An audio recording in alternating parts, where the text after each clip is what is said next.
Shalom jemaat Tuhan. Sekali lagi shalom. Haleluya. Siang hari ini kita sama-sama menghampiri tahta kekudusan Tuhan, mengucap syukur atas kebaikan Tuhan. Karena sampai hari ini Tuhan pelihara hidup kita, amin. Saudara yang diberkati Tuhan, boleh lambaikan tangan saudara tinggi. Haleluya, saya jemput semuanya bangkit berdiri. Kita berikan tepuk tangan sorak-sorai buat Tuhan kita. Terima kasih Tuhan. Haleluya. Kami mengucap syukur siang hari ini atas kebaikan kemurahan Tuhan dalam hidup kami. Tidak ada satupun di antara kami yang sanggup menjalani kehidupan kami sendirian. Namun kekuatan yang daripada Tuhan, itu yang menjadikan kami kuat. Terima kasih banyak Tuhan Yesus. Siang hari ini ketika kami mau beribadah kepada Engkau, kiranya Tuhan, sikap hati kami yang Tuhan lihat. Bagaimana kami merindukan Tuhan, bagaimana kami menghormati Tuhan. Tidak ada yang dapat kami sombongkan, tidak ada yang dapat kami banggakan. Karena semua yang kami punya berasal daripada Tuhan. Siang hari ini Tuhan, kami mau tanggalkan segala kekhawatiran kami. Kami mau tanggalkan segala pikiran-pikiran kami. Karena kami percaya Tuhan Yesus, Roh Kudus-Mu hadir di tengah-tengah kami, melawat setiap kami. Biar kami memikirkan perkara-perkara yang di atas. Kami fokus Tuhan. Kami mau berikan waktu kami yang terbaik, ekspresi kami yang terbaik, pujian kami yang terbaik. Karena Engkau layak terima segala pujian, hormat, kemuliaan. Sekarang sampai selama-lamanya. Engkau yang siap menyembah Tuhan. Siang hari ini sama-sama kita katakan amin. Berikan tepuk tangan sorak-sorai buat Tuhan kita saudara. Haleluya. Jemaat Tuhan persilakan duduk kembali.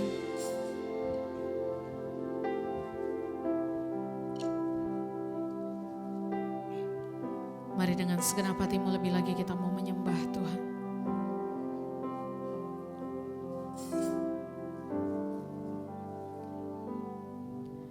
Setiap janji-Mu Tuhan tersimpan dalam lubuk hatiku.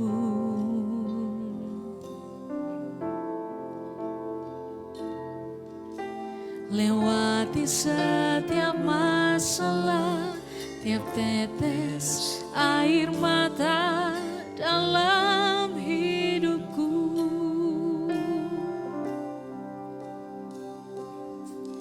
Janji-Mu menopang hidupku, kasih-Mu menuntun langkahku dalam setiap waktu. Katakan penolongku, penolongku yang aku percaya. Engkau yang mengasihi Tuhan, mari lebih lagi nyanyikan pujian ini saudara. Setiap janji-Mu Tuhan ku simpan dalam lubuk hatiku.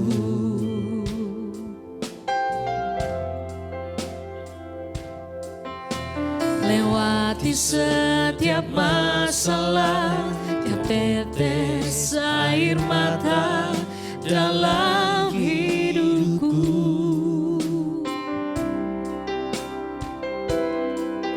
Janji-Mu menopang hidupku, kasih-Mu yang menuntun langkahku dalam setiap waktu. Katakan penolongku, penolongku yang aku percaya. Nyanyikan syukur terima kasih-Mu buat Tuhan. Oh, terima kasih buat kasih setiamu.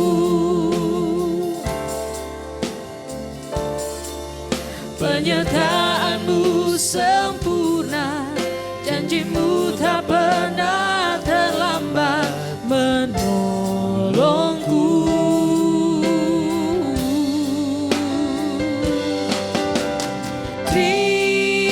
Terima kasih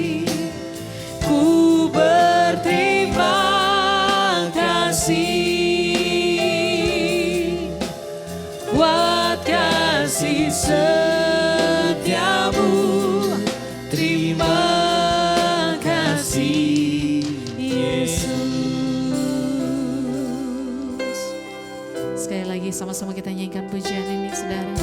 Setiap janji-Mu Tuhan ku simpan dalam lubuk hatiku.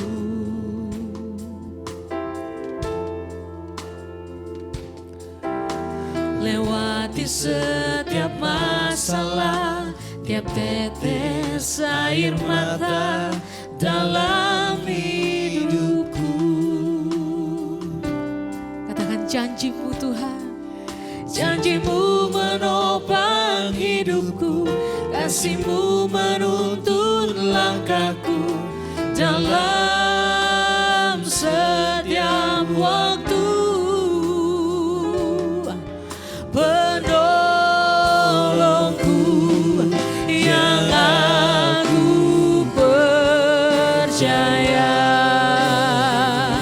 Yang bersyukur mari angkat tanganmu, katakan terima kasih.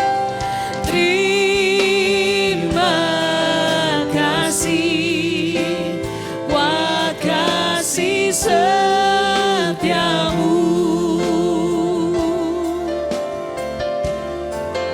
Penyertaan-Mu sempurna, janji-Mu tak pernah terlambat menolongku.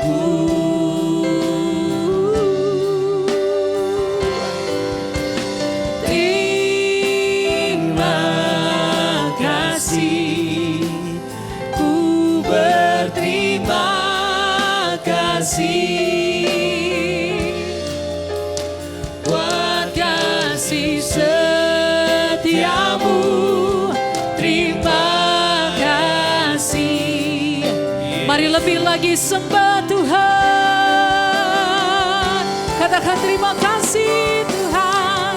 Terima kasih buat kasih setiamu. Karena kami tahu penyertaan-Mu sempurna Tuhan. Janji-Mu tak pernah terlambat menolongku.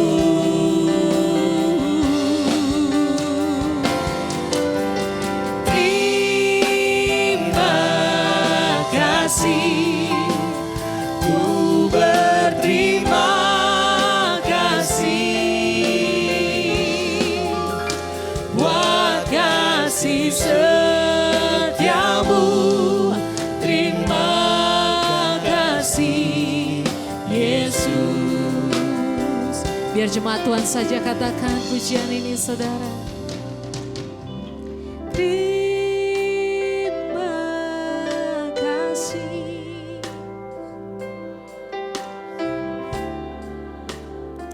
Mari tetap ucapkan syukur saudara. Dalam segala keadaanmu, dalam segala pergumulanmu, tetap mengucap syukur. Yes, amin. Janji Tuhan tidak pernah terlambat dalam hidup kita.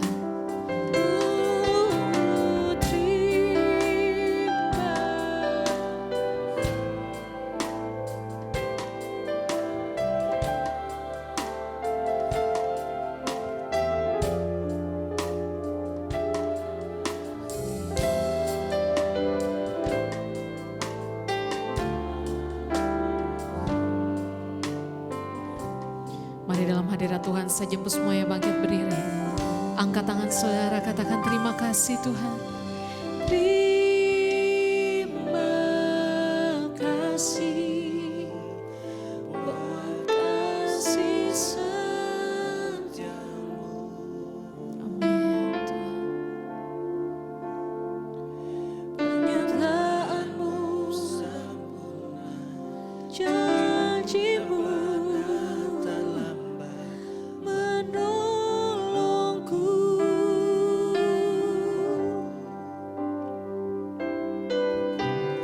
Terima kasih, ku berterima kasih buat kasih setiamu.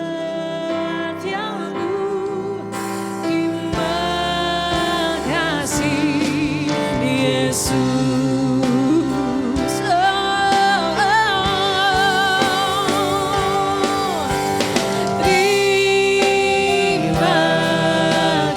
kasih, buat kasih setiamu.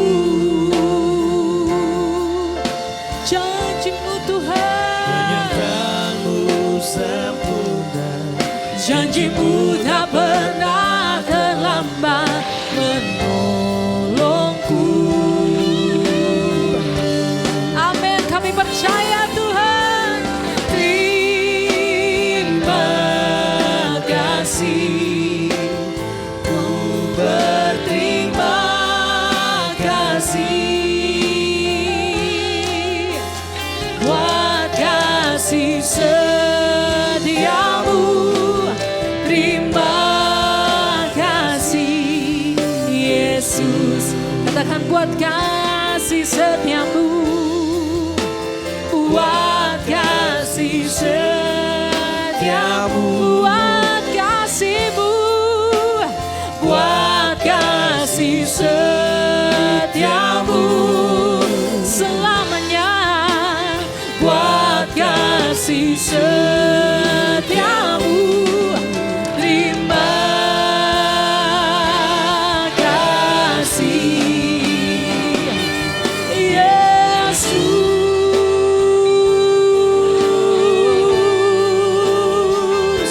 Haleluya. Kami bawa pujian syukur kami Tuhan di hadapan tata kemuliaan-Mu. Kami menyembah, kami memuja.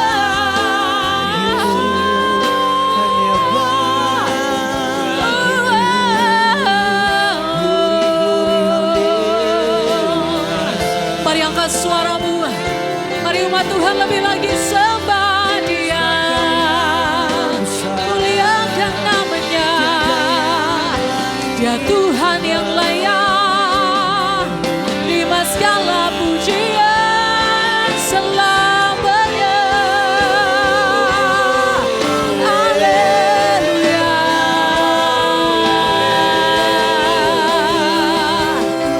Firman Tuhan berkata, jangan takut, jangan khawatir, sebab Aku ini Allah-Mu yang memegang tangan kananmu. Terima kasih Tuhan, kami bersyukur, kami bersyukur Tuhan. Roh Kudus, kami percaya bergerak di antara kami siang hari ini. Setiap umat Tuhan yang merindukan Tuhan, mari angkat suaramu, nyatakan isi hatimu. Berikan pujian bagi Allah kita, Tuhan yang hebat, Tuhan yang ajaib.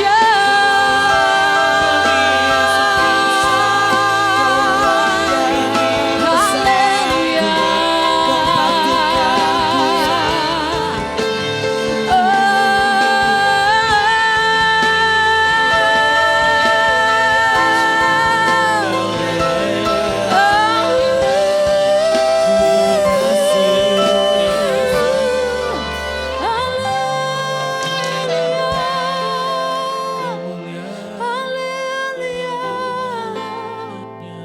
Terpujilah nama-Mu Tuhan selamanya.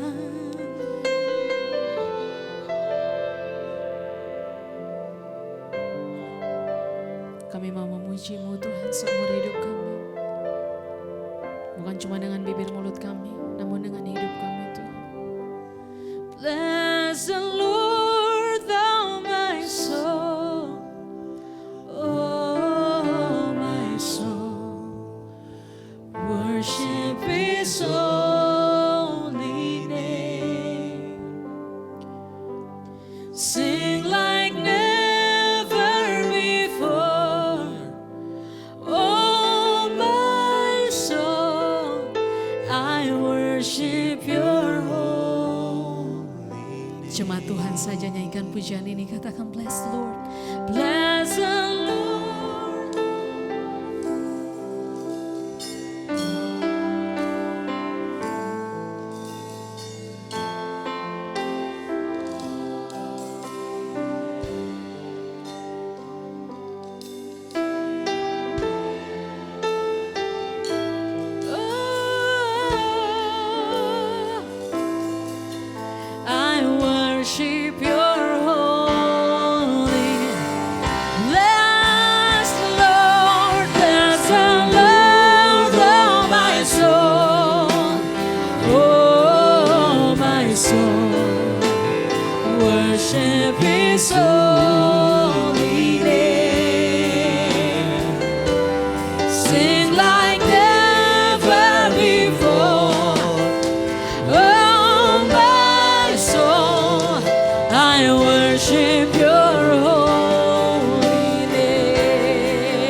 worship your holy name. Berikan tepuk tangan sorak-sorai buat Tuhan kita. We worship you Jesus. Saudara, ketika kita berikan tepuk tangan, mari kita berikan tepuk tangan kepada Raja di atas segala raja, Tuhan di atas segala Tuhan. Berikan sorak-sorai buat Dia. Serukan haleluya, haleluya. Saudara yang siap memuji Tuhan, katakan berikan tepuk tangan sorak-sorai buat Dia. Come on. Kita mau nyanyikan keajaiban Tuhan. Kita mau nyanyikan kekuatan Tuhan. Mazmur buat Tuhan. Karena Dia layak terima segala pujian. Come on. Hey.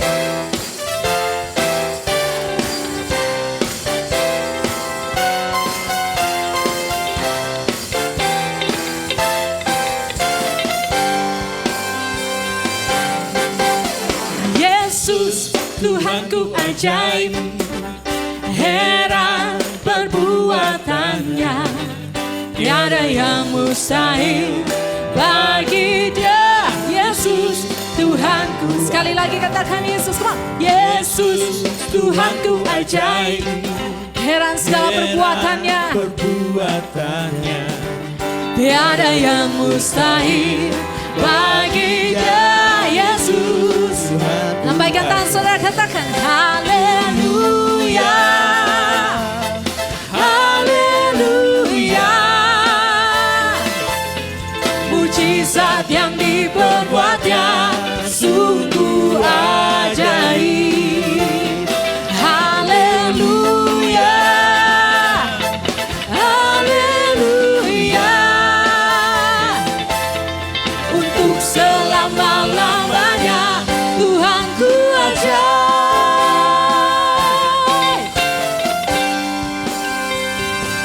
Katakan Yesus Tuhanku ajaib, heran perbuatannya, tiada yang mustahil bagi Dia. Yesus Tuhan, serukan haleluya, haleluya, haleluya.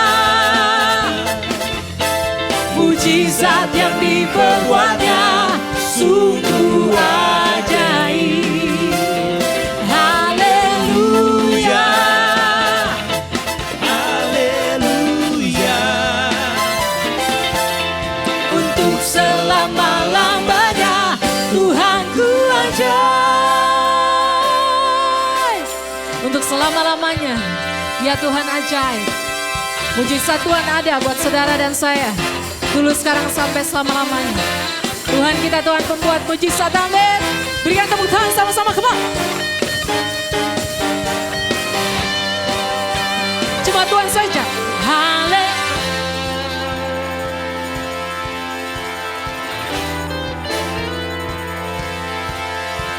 Mujizat.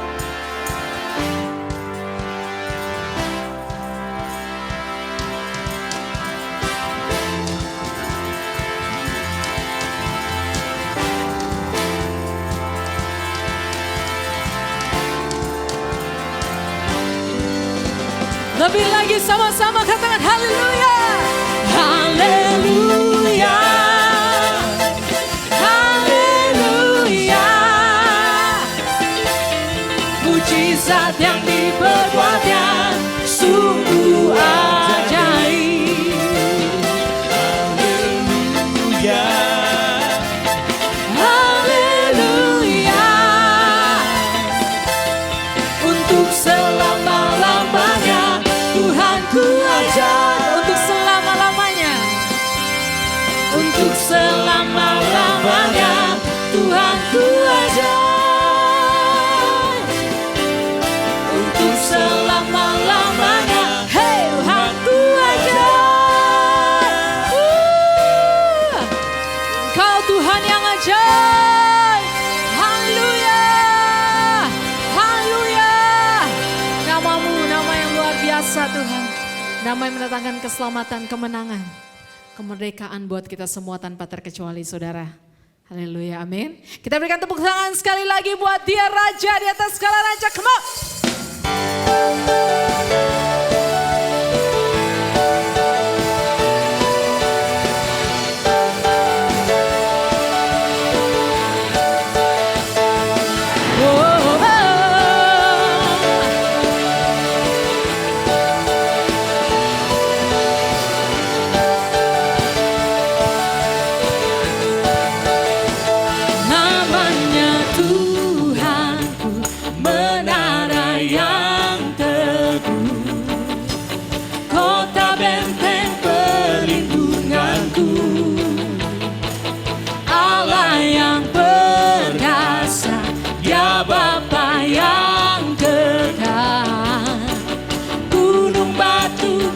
keselamatanku.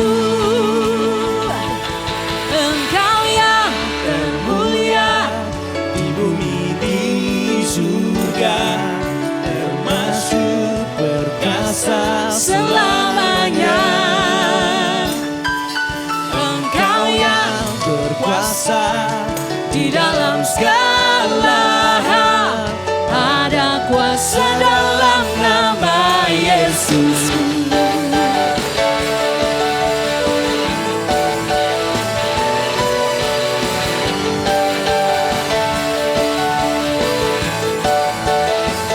Namanya Tuhan, benar yang teguh, kota benteng perlindunganku.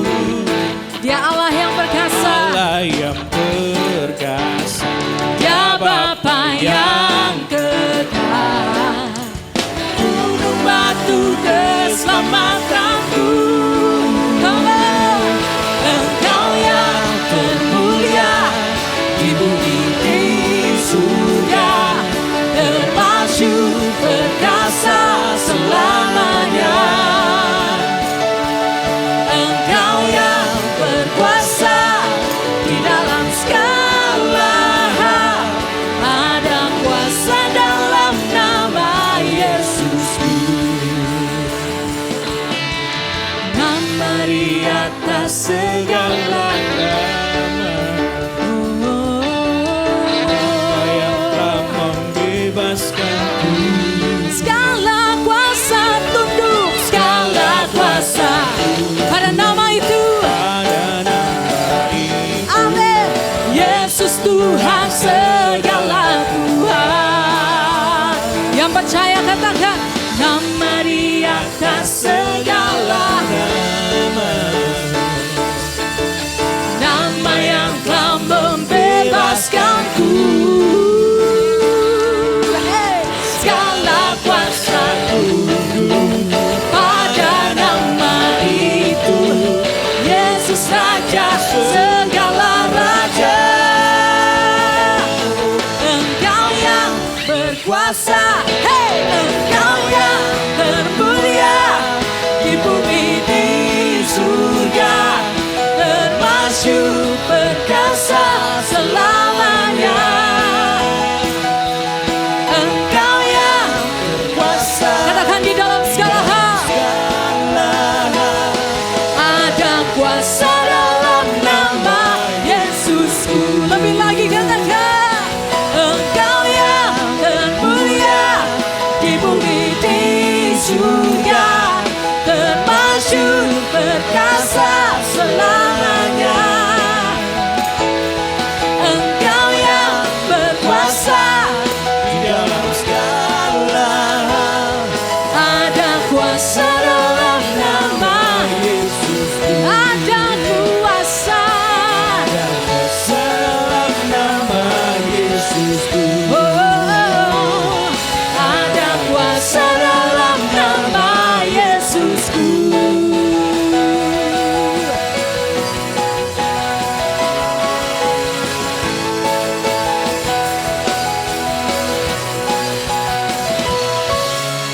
Haleluya. Terima kasih Tuhan. Saudara, sekalipun agak-agak panas ya saudara, tapi kita mau tetap mengucap syukur ya. Agak kipas-kipas dikit nggak apa-apa. Tapi hati kita biar tetap melimpah dengan ucapan syukur. Tetap ada sukacita, amin.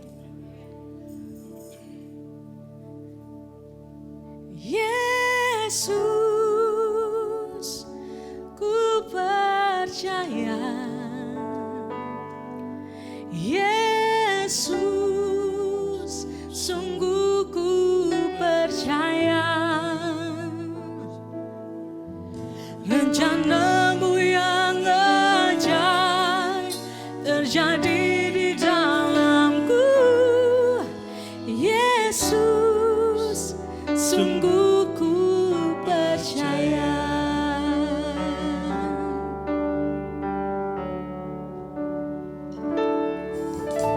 Hidupku dalam tangan-Mu, oh Yesus.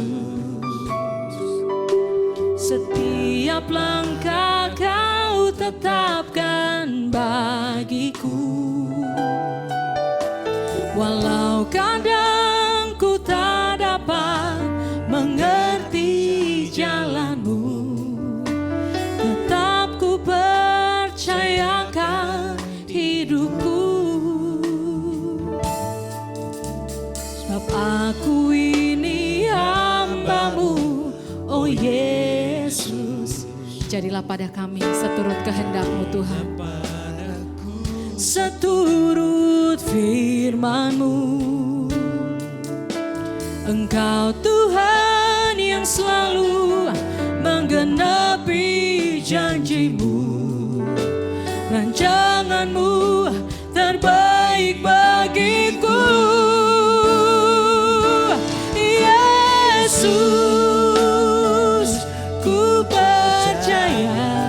Kami mengundang Pastor Billy Lantang. Yesus, Sungguh ku percaya rencana-Mu yang ajaib terjadi di dalamku.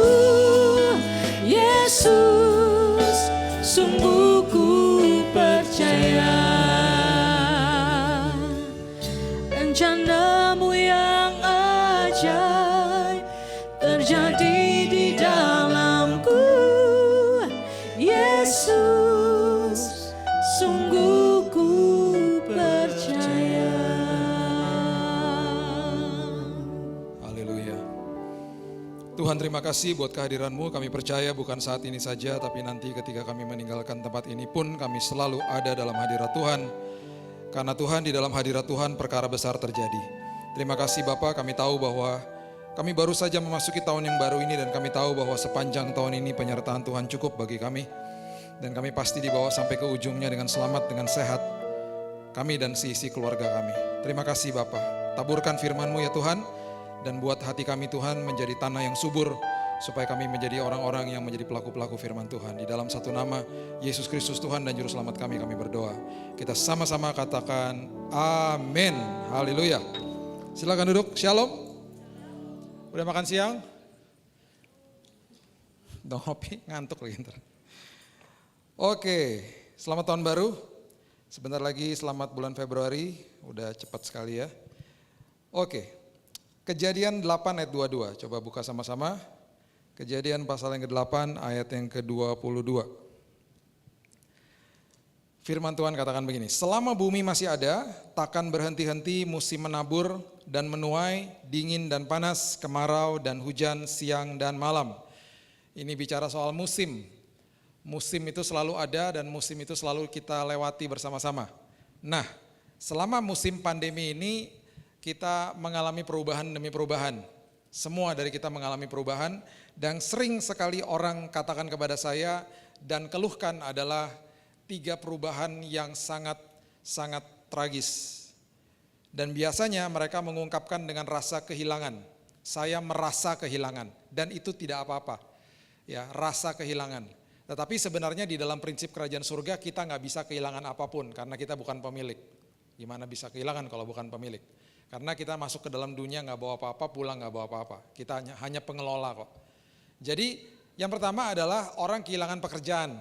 Saya kehilangan pekerjaan Pak, nggak masalah ngomong seperti gitu juga nggak dosa kok. Tetapi secara status sebenarnya tidak.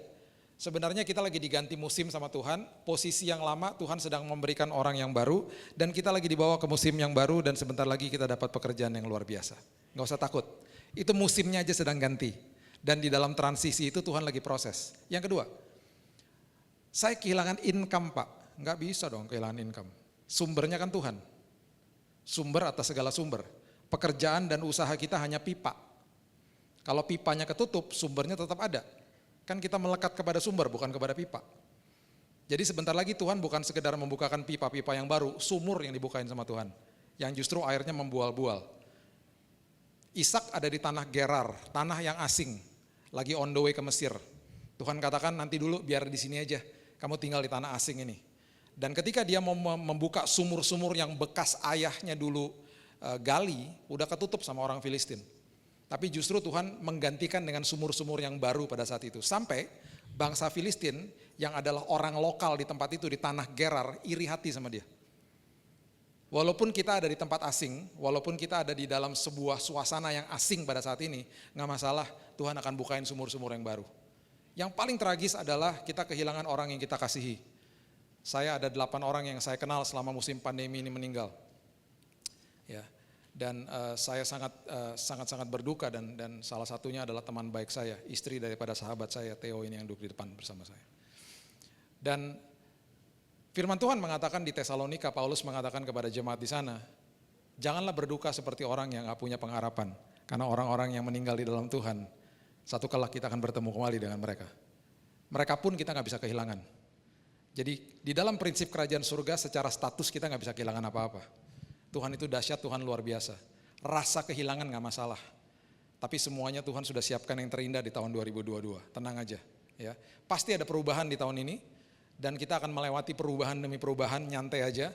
Kita mau belajar firman Tuhan supaya kita perjalanan sampai ke ujung tahun ini, kita menjadi orang-orang yang perkasa. Pasti ada perubahan, nggak mungkin enggak. Ya, yang pertama, di dalam setiap perubahan, Tuhan adalah ahlinya, pakarnya, yang merangkaikan semua hal, segala sesuatu firman Tuhan katakan, untuk mendatangkan kebaikan bagi kita. Buka yuk Roma 8 ayat 28, ayat yang sangat populer. Roma 8 ayat 28 mengatakan gini. Kita tahu sekarang bahwa Allah turut bekerja dalam segala sesuatu. Katakan bersama-sama saya 1, 2, 3. Segala sesuatu. Segala sesuatu untuk mendatangkan kebaikan bagi mereka yang mengasihi Dia. Yaitu bagi mereka yang terpanggil sesuai dengan rencana Allah. Segala sesuatu. Segala sesuatu berarti termasuk kesalahan saya. Masa lalu saya. Kecurangan orang terhadap saya. Kelemahan saya. Penyakit saya. Semuanya. Semuanya. Tuhan akan rangkaikan menjadi perkara indah bagi saya. Siapa yang suka coklat chip cookies? Coba angkat tangan. Gak ada? Oh ada kan? Pasti ada lah. Jangan malu-malu, tenang aja. Gak dosa. Saya juga pencinta coklat chip cookies. Coklat chip cookies yang biasanya ada di Jakarta dulu ada namanya Mrs. Fields. Udah gak ada ya? Udah tutup kayaknya itu ya. Yang paling konsisten dari dulu Famous Amos. Ya, masih ada dong ya pasti ya. Pokoknya pernah lah pasti makan coklat chip cookies ya. Nah, coklat chip cookies di dunia ini yang paling enak adalah buatan istri saya. Menurut saya. Karena saya yang arahkan dia untuk buat yang paling enak. Saya bilang gini sama dia waktu dia buat. Sayang, kamu mesti buat ketika digigit, itu di mulut coklatnya meleleh di mana-mana. Di setiap sudut mulut, pokoknya coklatnya meleleh. Trial error. Akhirnya ketemu komposisinya. 200 gram mentega, 300 gram tepung, 500 gram coklat. Wah, saya baru kasih resep istri saya, resep rahasia padahal itu. Nah, waktu dia lagi buat, di atas meja itu ada telur mentah. Di atas meja ada tepung. Di atas meja kalau lagi buat kue, ada soda kue makan. Ada essence kadang-kadang. Ada nggak orang ngomong begini? Daripada ribet-ribet buat coklat chip cookies kan lama tuh. Gue makan aja satu-satu, ntar juga kecampur dalam sini sama. Mana ada gak? Gak ada dong. Pernah coba gak makan satu-satu? Tepung dicobain satu. Telur mentah, enak gak? Gak enak. Tapi ketika dirangkaikan satu-satu, jadi rangkaian yang pas, komposisi yang pas, dimasukin oven sama istri saya. Tadi dia bilang berapa? 12 detik gitu ya. 12 menit ya. 12 menit masuk oven. Ting keluar. Nah itu biasanya dia ngasih tahu saya tuh, sayang udah jadi, mengepul panas kan. Wah, saya makan saman espresso kopi pahit sambil nonton Netflix. Itu di menit-menit itu, ya 15 menit lah sampai habis coklat chip cookiesnya sambil minum kopi. Siapapun telepon gak akan saya angkat. Karena itu paling nikmat udah, saya gak mau diganggu. Itu tiap hari jadi dessert saya, habis makan siang, makan coklat chip cookies sama kopi, sambil nonton, sebentar aja nonton aja lama-lama. Siapa aja yang telepon gak akan saya angkat. Sampai-sampai istri saya udah bilang, kalau kamu kan suka banget ya tiap hari, kalau udah tinggal 3 kamu kasih tahu supaya aku bisa buat lagi. Kalau ada yang pengen coba, silahkan mampir di rumah saya, daerah Cempaka Putih. Gak mau masuk rumah juga gak apa-apa. Ngebel aja depan rumah, ntar saya anterin ke depan pagar. Silakan jalan, drive thru gratis. Kecuali kalau coklat chip cookie tinggal 1, saya nggak bagi. Tapi kalau masih ada, silakan ntar saya kasih. luar biasa. Sama aja kayak kehidupan ini, kalau misalnya kita ngecicipin satu-satu kecurangan orang, pahit hati, kesakitan, dan mana enak? Nggak enak. Tapi ketika Tuhan rangkaikan semuanya, jadi keindahan bagi kita. Di dalam kairosnya Tuhan, Tuhan mempertemukan kita dengan orang yang tepat, dan Tuhan mempertemukan kita dengan kesempatan yang tepat. Selalu begitu. Tadi malam saya nganter anak saya, dia ada tim basketnya ketemu di Mall of Indonesia, Kelapa Gading. Jadi saya nganter dia sekitar jam 5.30, jam 6.30 mulai, saya sengaja berangkat lebih cepat karena jam 7 saya ada Zoom di rumah, saya harus kembali cepat-cepat. Jam 6:30 kurang dikit, saya masih di sana dan belum nyampe mall karena macet total. Tadi malam ada convention cosplay dan anime kalau nggak salah di Moy. Pokoknya pack, udah nggak bisa lewat. Saya bilang sama anak saya, Dek, kamu turun aja di sini di McDonald, tinggal 1 kilo lagi kamu jalan kaki aja. I have to go back, saya mesti cari jalan balik pokoknya. Saya pokoknya cari jalan tikus balik, akhirnya puji Tuhan nyampe rumah. Istri saya lagi on the way ke Mall of Indonesia untuk jemput anak saya. Pasti kena macet dong. Sampai di sana kok bisa ketemu sama saudara saya, anak saya maksudnya. Saudara saya telepon, Bill, gue ketemu anak lo nih, nanti pulang sama gue aja. Saya langsung telepon istri saya nggak usah jemput. Dia udah ketemu sama sepupu kita. Hal kecil sederhana kok.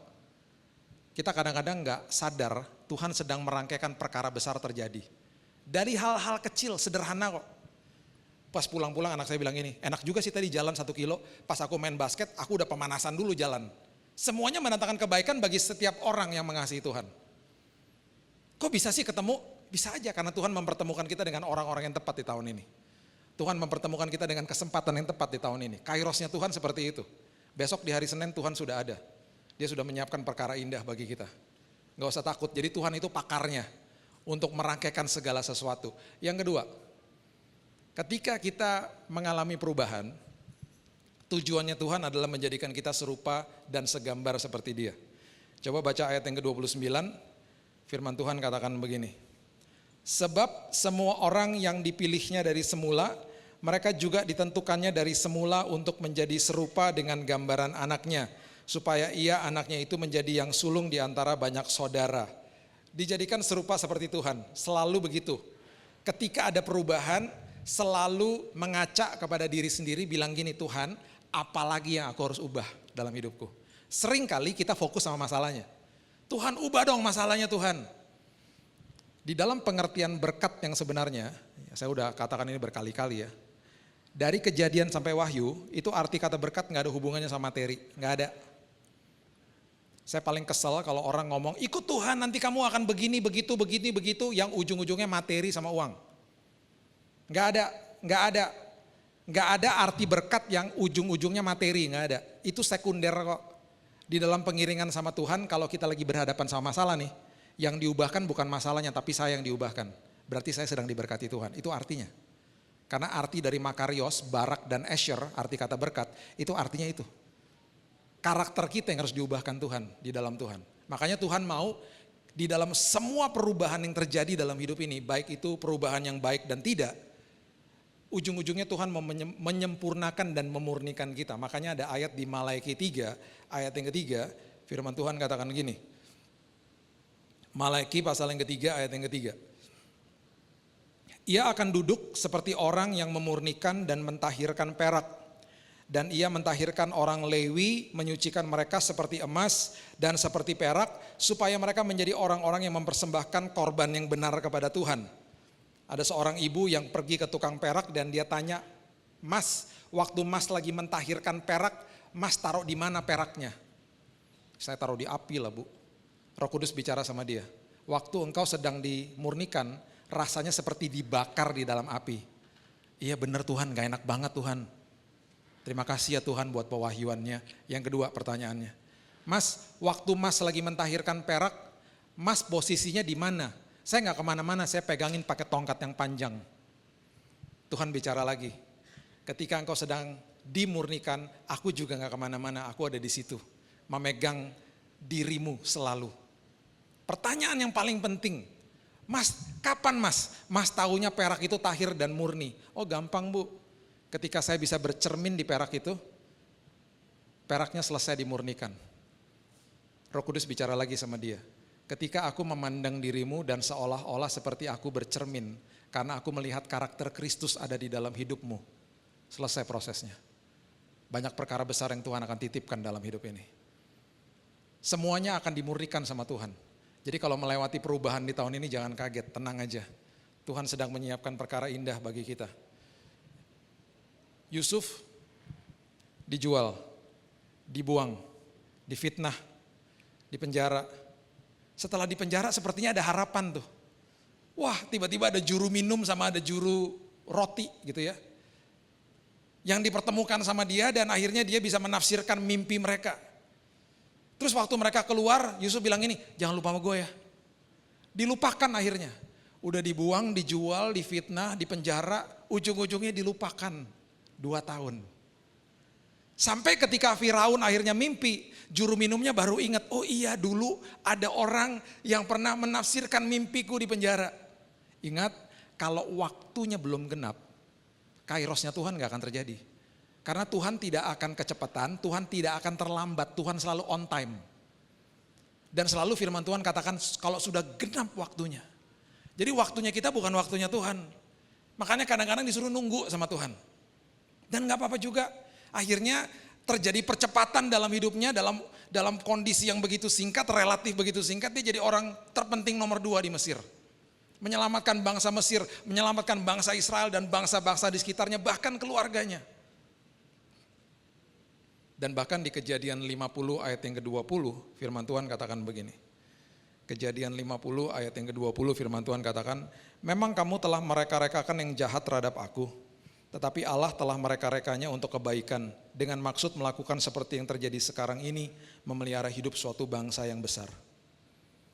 Apapun yang terjadi, apapun keburukan yang terjadi atau yang sudah pernah terjadi, Tuhan akan menggantikan dengan perkara indah, jadi tenang aja. Ya, tenang aja. Yang pertama Tuhan adalah ahlinya. Yang kedua Tuhan mau buat kita makin serupa seperti dia. Yang ketiga, setiap kali ada perubahan, ujung-ujungnya Tuhan mau menstimulasi iman kita. Supaya iman kita bertumbuh di dalam Tuhan. Sederhana kok, sederhana sekali.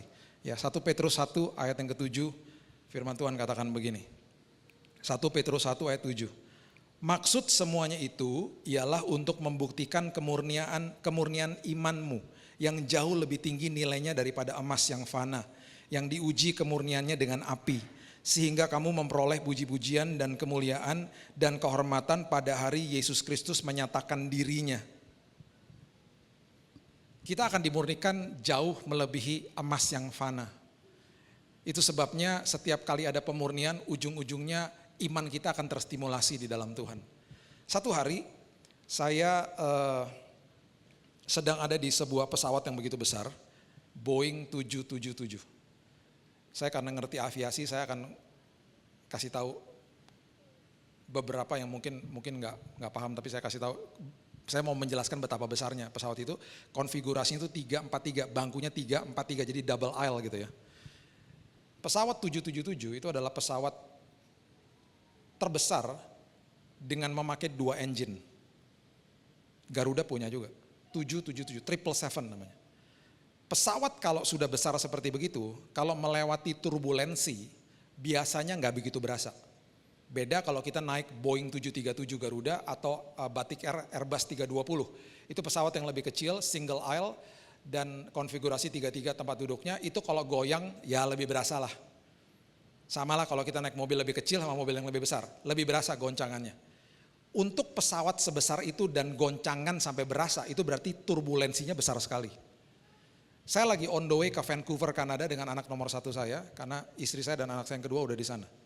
Anak saya yang pertama itu biasanya nggak masalah gitu-gitu, karena dari kecil udah kebiasaan saya bawa kemana-mana.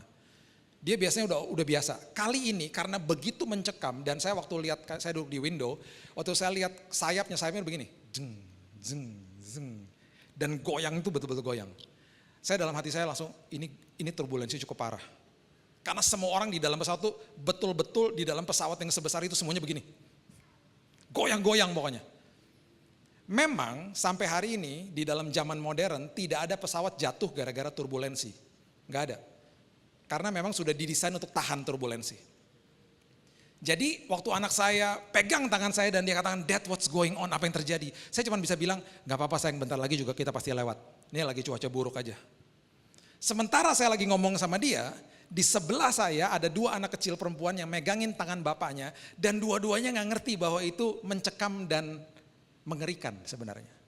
Jadi dua anak itu dia pegangin tangan papanya, dia berpikir bahwa itu udah kayak ayunan kan goyang-goyang. Jadi dua-duanya sambil pegang tangan bapaknya, dua-duanya gini. Gitu.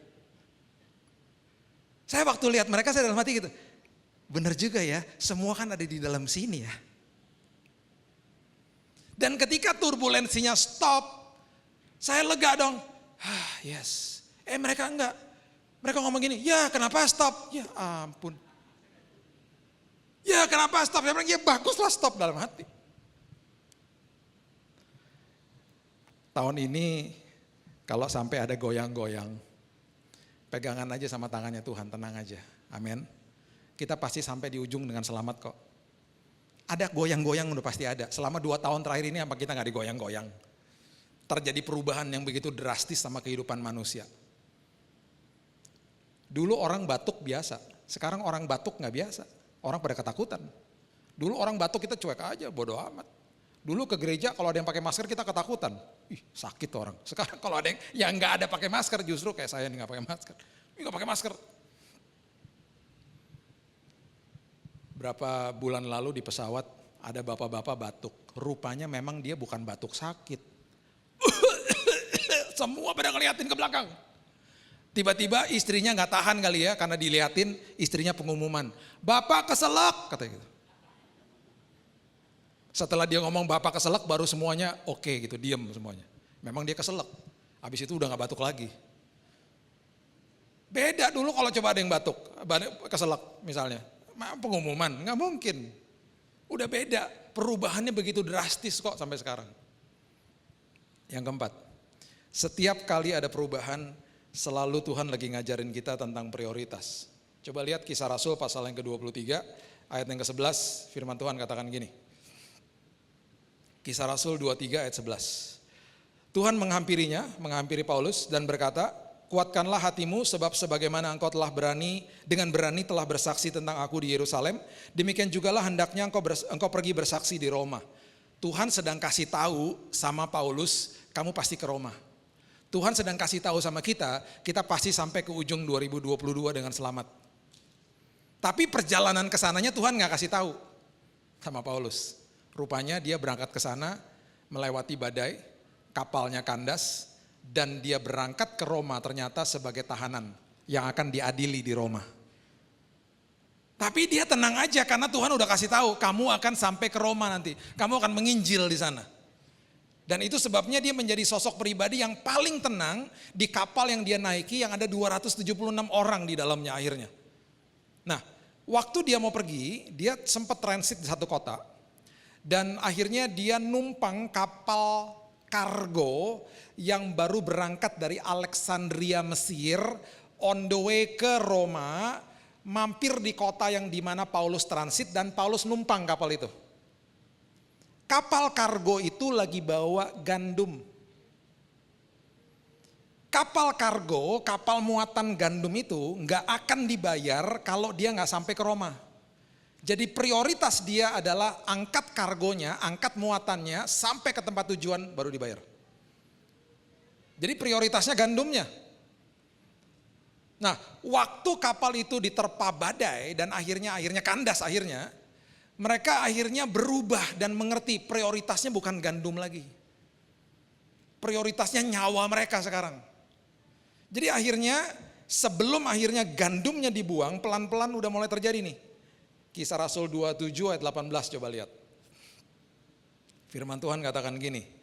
Karena kami sangat hebat diombang-ambingkan angin badai, maka pada keesokan harinya mereka mulai membuang muatan kapal ke laut.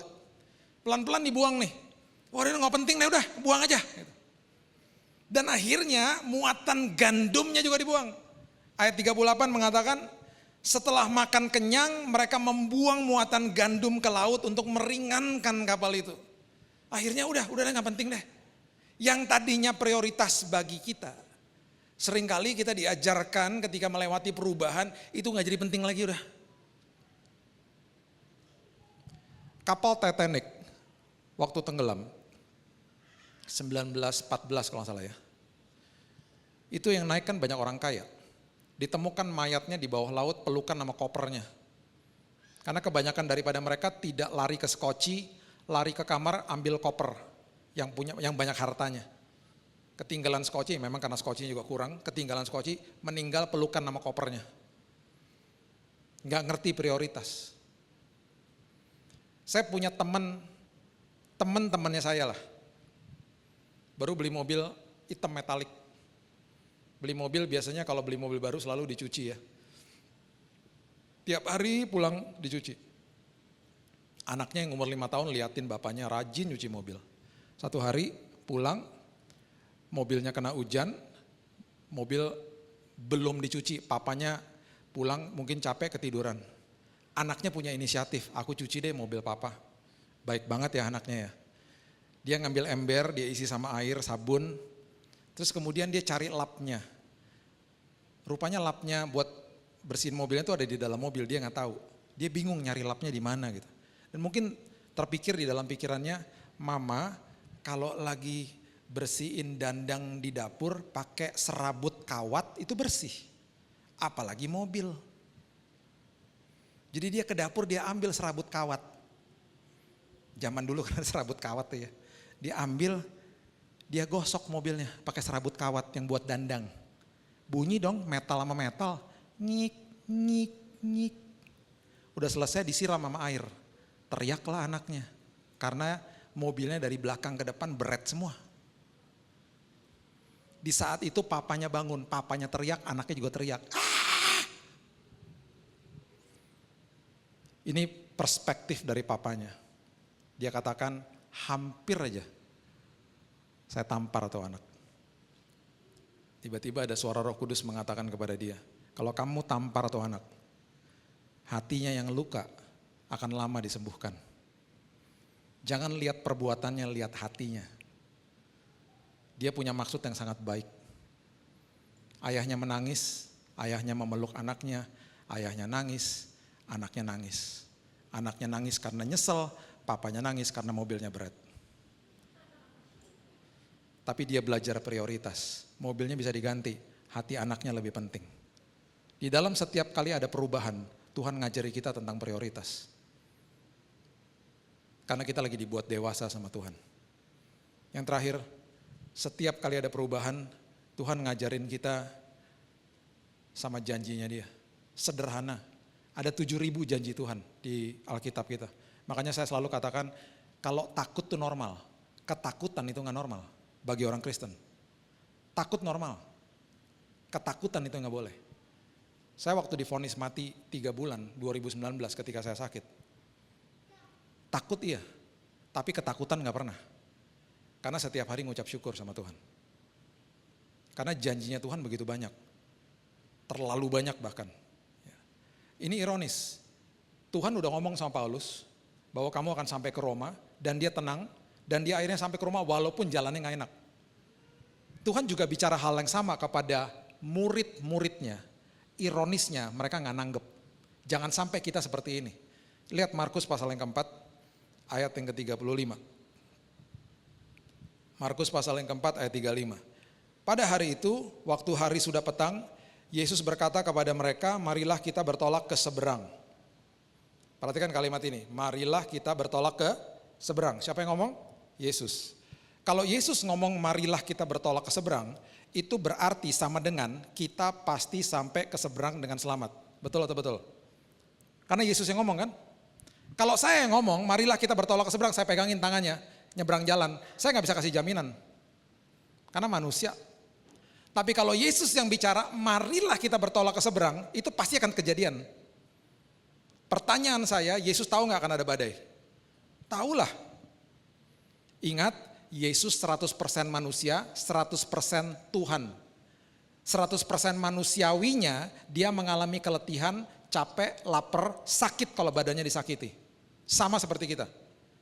Dan dia tahu dia mau tidur karena dia capek. Makanya dia tahu ketika ada badai mau datang, dia udah berfirman. Dan firmannya itu seperti melindungi perjalanan mereka. Dan mereka pasti sampai ke ujung dengan selamat. Walaupun lewatin badai. Makanya dia berfirman dulu, marilah kita bertolak ke seberang. Kalau kamu benar-benar ngerti kata-kata aku itu artinya kita pasti sampai ke seberang dengan selamat. Dia berfirman, dia tidur. Badai terjadi. Nah sebelum itu lihat ayat yang ke-36. Mereka meninggalkan orang banyak lalu bertolak dan membawa Yesus beserta dengan mereka dalam perahu di mana Yesus telah duduk dan perahu-perahu lain juga menyertai dia. Banyak orang ditinggal. Banyak orang juga gak masuk dalam rencana Tuhan, ditinggal sama Tuhan. Dan ketika kita lagi melewati badai, banyak orang gak melewati badai karena mereka tidak ada dalam rancangan Tuhan. Jangan iri hati sama mereka. Mereka gak dibawa. Kita walaupun lewatin badai, di perahu kehidupan kita ada Yesus. Seperti Asaf pemimpin biduan di Mazmur, dia mengatakan kata-kata yang menggelitik saya ketika dia mengatakan begini, Tuhan kenapa kau memberikan kemujuran bagi orang-orang fasik? Itu sama aja seperti anak-anak Tuhan sekarang ngomong begini, Tuhan kenapa orang itu diberkati? Ngawur aja. Kita ngelihat orang yang senang-senang, kita bilang Tuhan kenapa dia diberkati? Kenapa saya enggak? Ukuran berkat kita tuh berarti enak-enak, nyaman dan aman sama Tuhan. Udah pasti nyaman dan aman. Tapi sekali lagi badai itu pasti ada. Dan bukannya kalau ada badai itu berarti kita gak diberkati Tuhan. Orang kita lagi sedang diubahkan sama Tuhan kok. Makanya kita sering sembarangan ngutip firman, terus naik dan tidak turun. Wah, emangnya kita udah default gitu ya. Udah automated terus naik gitu. Tahu gak naik tuh gak enak? Naik tuh gak enak, gigi satu loh. Gak enak naik. Hari Jumat ini saya mau naik gunung sama teman saya. Gak enak naik. Ketika lagi naik, lihat orang-orang yang sedang turun gimana rasanya? Wah enak banget ya turun. Makanya kalau lagi lawan arus kehidupan, berat. Kan kita lawan arus kehidupan sambil mengayuh sambil melawan arus kehidupan. Orang yang sedang ikut arus dunia kan kelihatannya enak-enak banget, ongkang-ongkang kaki, terus ngebodoh-bodohin kita, lo ngapain ke situ? Semua juga ke sana kali. Kan mayoritas ikut arus dunia. Kita kan melawan arus dunia, lo ngapain, lo bego banget sih, gitu-gituin kita. Terus karena kita nggak mengerti kebenaran firman, kita lihat orang yang lagi sedang berlayar enak-enak, enak banget sih Tuhan, enak banget sih yang lagi turun Tuhan. Kenapa engkau memberikan kemujuran bagi orang-orang fasik? Orang-orang seperti itu, firman Tuhan mengatakan begini. Sengsaralah bahasa aslinya. Orang-orang yang sedang tertawa. Karena di ujung daripada itu semuanya mereka akan mengalami kedukaan. Justru berbahagialah ketika engkau sedang dianiaya. Wow. Beda, makanya Yesus kalau ngajar beda. Menggegerkan dunia makanya. Menggegerkan paradigma makanya. Makanya banyak yang gak ditinggal. Yang ditinggal gak kena badai. Yang kena badai kita nih yang ada dalam rancangan Tuhan. Karena Tuhan mau mengubahkan karakter soalnya. Dan perlindungannya Tuhan tuh cukup bagi kita. Ngeri-ngeri sedap, oh jelas ngeri-ngeri sedap. Akhirnya badai terjadi. Ayat berikutnya coba lihat. Mengamuklah taufan yang sangat dahsyat, ombak menyembur masuk ke dalam perahu sehingga perahu mulai penuh dengan air. Pada waktu itu Yesus sedang tidur di buritan di sebuah tilam. Harusnya jangan dibangunin sama murid-muridnya. Harusnya jangan dibangunin sampai gak ke seberang dengan selamat. Sampailah. Kalau gak dibangunin sampai gak dengan selamat. Walaupun perahunya udah penuh air, sampai. Karena dia udah berfirman kok, marilah kita bertolak ke seberang. Terus yang sangat bodoh sekali, mereka mengeluarkan kata-kata ini. Murid-muridnya membangunkan dia dan berkata, Guru engkau tidak peduli kalau kita binasa. Padahal dia di satu perahu loh. Padahal dia ada di perahu kehidupan kita, kita masih bisa ngomong, Tuhan kau gak peduli sama aku. Halo. Dia bangun sih akhirnya ya, dia bangun, dia ngomong gini akhirnya.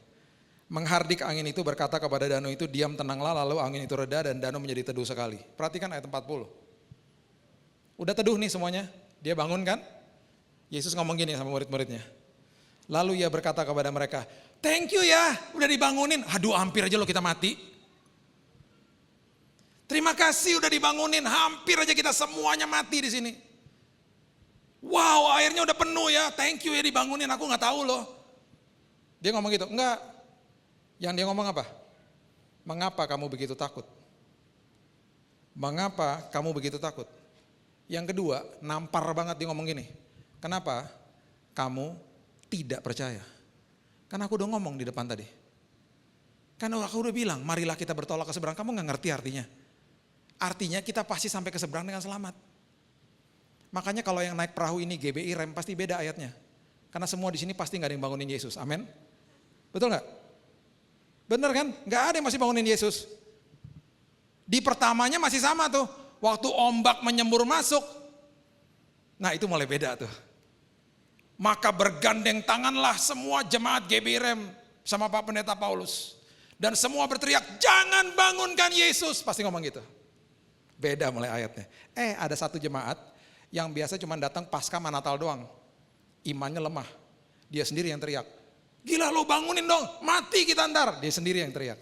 Oh yang lainnya teriak lagi. Jangan. Ada satu yang nyaut. Tadi dia udah bilang, marilah kita bertolak ke seberang. Yang artinya adalah semua rame-rame. Kita pasti sampai ke seberang dengan selamat. Semuanya gitu-gitu. Wah air udah menyembur masuk. Akhirnya perahu itu sampai ke seberang dengan selamat. Di situ baru Yesus bangun. Dan ketika dia bangun dia katakan, wahai jemaat GBI rem. Jam berapa nih? Jemaat jam 1 siang. Khususnya, besar imanmu. Luar biasa engkau. Engkau gak bangunin aku. Engkau adalah jemaat yang mengerti tentang janjiku. Sederhana kok janjinya. Seringkali cuma kita baca doang. Bukan kita percayai. Makanya dia katakan gini, kenapa sih takut? Kenapa sih gak percaya? Kita pasti sampai ke ujung tahun ini dengan selamat. Bahkan yang sakit akan disembuhkan Tuhan. Tapi perjalanan ke sana ada kemungkinan besar gak enak. Bumpy, turbulensi, badai, air menyembur masuk, ngeri-ngeri sedap, terpojok, dan seterusnya, dan seterusnya. Tenang aja, Tuhan kita dahsyat, Tuhan kita luar biasa. Teman saya tutup ya sama cerita ini. Teman saya udah terlibat hutang. Karena bisnisnya udah ambruk.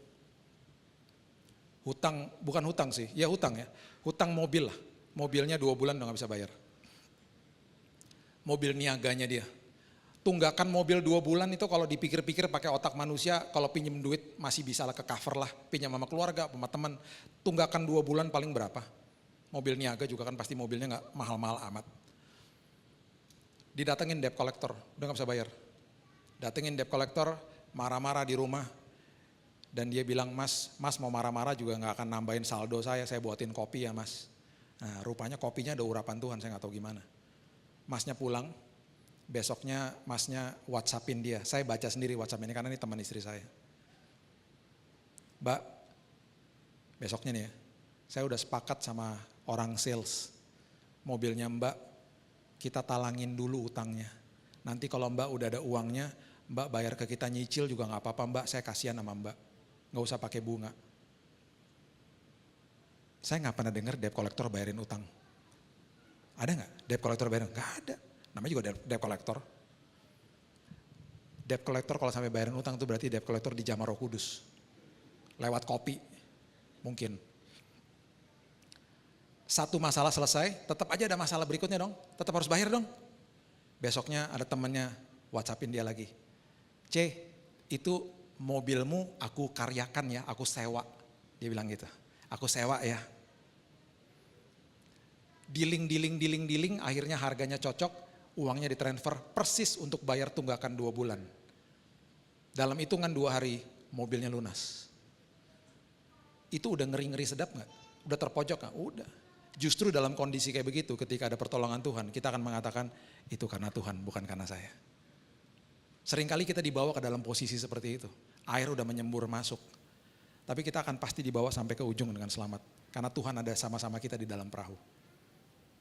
Saya percaya perubahan apapun yang terjadi di tahun ini, kita semuanya dalam perlindungan Tuhan. Amin. Berikan tepuk tangan kita untuk Tuhan kita. Bapak terima kasih, mengucap syukur Tuhan buat siang hari ini. Hamba-Mu stop sampai di sini, tapi firman Tuhan terus berkumandang di hati kami. Kami percaya Tuhan bahwa apapun perubahan yang terjadi di tahun ini, kami percaya bahwa tangan Tuhan menyertai kami, perlindungan Tuhan cukup bagi kami. Dan aku percaya Tuhan, semua jemaat-Mu di tempat ini yang hadir pada siang hari ini, mereka dan keluarga mereka Tuhan akan dibawa sampai ke ujung tahun ini dengan selamat, dengan sehat, bahkan sampai selama-lamanya. Aku percaya Tuhan bahwa siapapun yang sakit disembuhkan Tuhan. Dan ada perlindungan penyertaan Tuhan yang cukup bagi kami. Terima kasih Bapa. Ajari kami Tuhan supaya kami tidak hidup di dalam ketakutan. Karena kami tahu bahwa ada janji Tuhan. Dan kami tahu bahwa pertolongan Tuhan selalu tepat waktu. Terima kasih Bapa. Hanya di dalam satu nama, Yesus Kristus Tuhan dan Juru Selamat kami sudah berdoa dan mengucap syukur. Kita sama-sama katakan, amin. God bless you.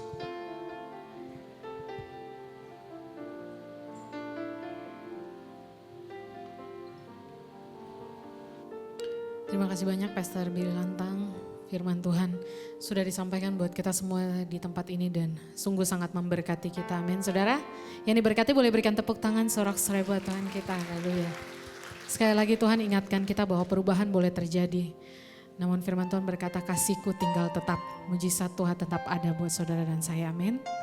Saat ini kita mau memberikan persembahan, mau berdoa buat persembahan kita. Bagi jemaat Tuhan yang mau melalui transfer bisa langsung ke rekening gereja di rekening BCA 466705x8 atau bisa scan QR code yang tertera di layar. Buat Bapak Ibu yang belum mendapatkan amplop boleh mengangkat tangan agar bisa dibantu. Oke, ada di belakang.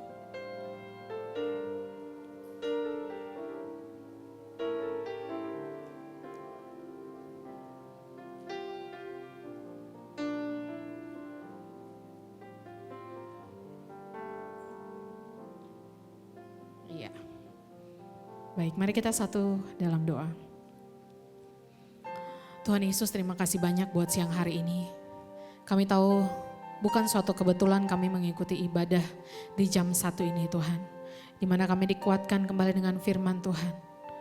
Bahwa apapun yang terjadi Tuhan Yesus tetap pegang tangan kami. Dan kami akan selamat sampai tujuan. Terima kasih banyak Tuhan untuk segala berkat-Mu Bapa. Siang hari ini kami juga mau berdoa buat persembahan kami ya Tuhan. Tuhan yang melihat jauh ke dalam hati kami. Kami mau bawa persembahan persepuluhan kami, buah sulung kami, persembahan syukur kami, apapun persembahan kami ya Tuhan. Kami bawa dengan penuh sukacita, dengan hati yang tulus, hati yang ikhlas Tuhan. Biarlah Engkau yang disenangkan dengan apa yang kami bawa. Karena kami tahu Tuhan Yesus, setiap berkat yang Tuhan izinkan kami punya, itu berasal dari satu sumber, yaitu Engkau sendiri. Berkati tangan-tangan yang mengelola persembahan ini juga ya Tuhan, agar dapat dipakai untuk memperlebar kerajaan Allah di muka bumi ini. Terima kasih banyak Tuhan Yesus, dan setiap kami yang memberi kami percaya, kami tidak akan pernah berkekurangan, karena Engkau Allah Jehovah Jireh, Allah yang menyediakan tepat pada waktunya ya Tuhan. Di dalam nama Tuhan Yesus, sama-sama kita katakan, amin. Buat Bapak Ibu yang juga ingin mendapatkan informasi-informasi terupdate, bisa follow Instagram gereja kita. Dan pengumuman yang terakhir, kami himbau kepada seluruh jemaat Tuhan agar selesai ibadah pada saat saudara keluar dari ruangan ini, harap menggunakan lobby ballroom. Jadi tidak melalui tangga, karena pintu tangga kita hanya akan gunakan untuk akses masuk. Sekian pengumuman, Tuhan Yesus memberkati. Senyumput semuanya bangkit berdiri. Mari kita tutup. Bapa di sorga, terima kasih untuk semuanya. Kami tetap berdoa untuk gembala sidang kami yang ada di Manado. Tuhan juga memberkati. Berkati Pak Billy semua dan semuanya. Berikan kekuatan perubahan. Berikan pola pikir, jiwa dan roh yang kuat. Sekarang sahabatku, pulanglah, hiduplah dan bekerjalah. Dengan membawa damai sejahtera Allah Bapa. Kasih Tuhan Yesus menyertai. Dan kuasa Roh Kudus memimpin langkah kita untuk menjadi manusia yang penuh keberkatan, kedamaian dan kemenangan hari ini sampai selama-lamanya. Amin. Selamat hari Minggu, Tuhan memberkati.